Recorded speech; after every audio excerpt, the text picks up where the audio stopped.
प्रभु श्री राम कहते हैं, अकेले रहना तुम्हें ये भी सिखाता है कि वास्तव में तुम्हारे पास स्वयं के अलावा और कुछ भी नहीं है। जब परिवार के सदस्य अप्रिय लगने लगे, अपने लगने लगे, तो समझ लीजिए विनाश का समय आरंभ हो गया है। क्रोध आने पर चिल्लाने के लिए ताकत नहीं चाहिए, मगर क्रोध आने पर चुप रहने के लिए खूब ताकत चाहिए। जो आपका है वो आपको मिलकर ही रहेगा, फिर चाहे उसे छीनने के लिए पूरी कायनात एक हो जाए। दो प्रकार के व्यक्ति इस संसार में स्वर्ग से भी ऊपर स्थित होते हैं। एक वो जो शक्तिशाली होकर भी क्षमा कर देते, और दूसरे वो जो दरिद्र होकर भी कुछ दान करते हैं। प्रेम शरीर सुंदरता को देखकर नहीं होता है, प्रेम हृदय से होता है। जहाँ दो हृदय मिल जाए वही प्रेम जन्म लेता है। किसी भी व्यक्ति को अच्छे से जाने बिना दूसरों की बातें सुनकर उसके प्रति कोई धारणा बना लेना मुड़ता है। अगर साफ नियत से मांगा जाए तो ईश्वर नसीब से बढ़कर देता है। जब भी विनाश होने का प्रारंभ होता है, शुरुआत वाणी के संयम खोने से होती है। मन में सब कुछ खत्म होने जैसा कुछ भी नहीं होता।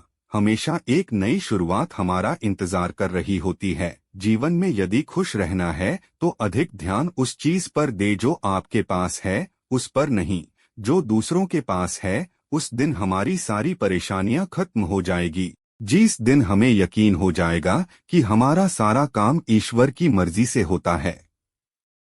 विपत्ति में धैर्य, वैभव में दया और संकट में सहनशीलता ही सर्वश्रेष्ठ व्यक्तियों के लक्षण हैं। जो व्यक्ति स्पष्ट और सीधी बात करता है उसकी वाणी कठोर जरूर होती है, लेकिन मैं कभी किसी के साथ छल नहीं करता। जो अच्छा लगे उसे ग्रहण करो और जो बुरा लगे उसका त्याग। फिर चाहे वह विचार हो या कर्म हो या मनुष्य, बुराई बड़ी हो या छोटी, हमेशा विनाश का कारण बनती है। क्योंकि नाव में छेद छोटा हो या बड़ा नाव को डुबाई देता है।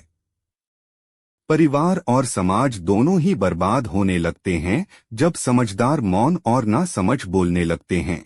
आप वापस नहीं जा सकते हैं और शुरुआत को नहीं बदल सकते, लेकिन आप जहां हैं वहीं से शुरू कर सकते हैं और अंत को अवश्य बदल सकते हैं। जब उम्मीदें टूटने लगे, कोई रास्ता दिखाई ना दे, तो एक बार भागवत गीता की शरण में जरूर आ जाना।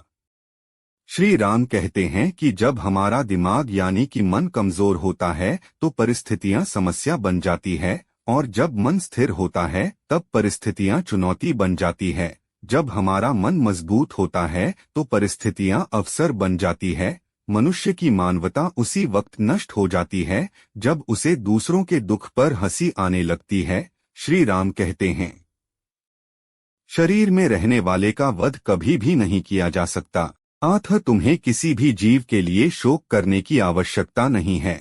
समय यही सिखाता है कि जिंदगी किसी का इंतजार नहीं करती, ना ही किसी के लिए रुक सकती है।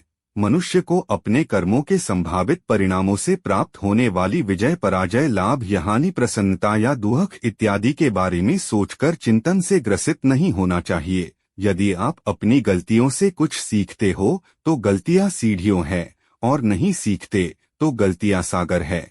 निर्णय आपका है, चढ़ना है या डूबना है। समस्या इतनी ताकतवर नहीं होती जितना कि हम उन्हें मान लेते। कभी सुना है कि अंधेरे ने सुबह होने ही नहीं दी।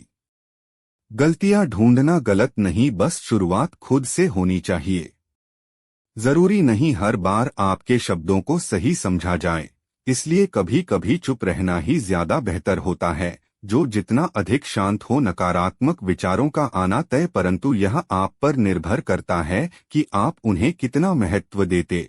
हमेशा याद रखना, बेहतरीन दिनों के लिए बुरे दिनों से लड़ना पड़ता है। जीवन में कुछ भी स्थायी नहीं है, इसलिए स्वयं को अधिक तनावग्रस्त ना करे, क्योंकि परिस्थितियां चाहे कितनी भी खराब हो बदलेगी जरूर। संसार में परेशानी देने वाले की हस्ती कितनी भी बड़ी क्यों ना हो, पर भगवान की कृपा दृष्टि से बड़ी कभी नहीं हो सकती। प्रेरणा का सबसे बड़ा श्रोता आपके अपने विचार है, इसलिए बड़ा सोचे और खुद को जीतने के लिए हमेशा प्रेरित करें। तो जय श्री राम दोस्तों, फिर मिलेंगे अगले वीडियो में।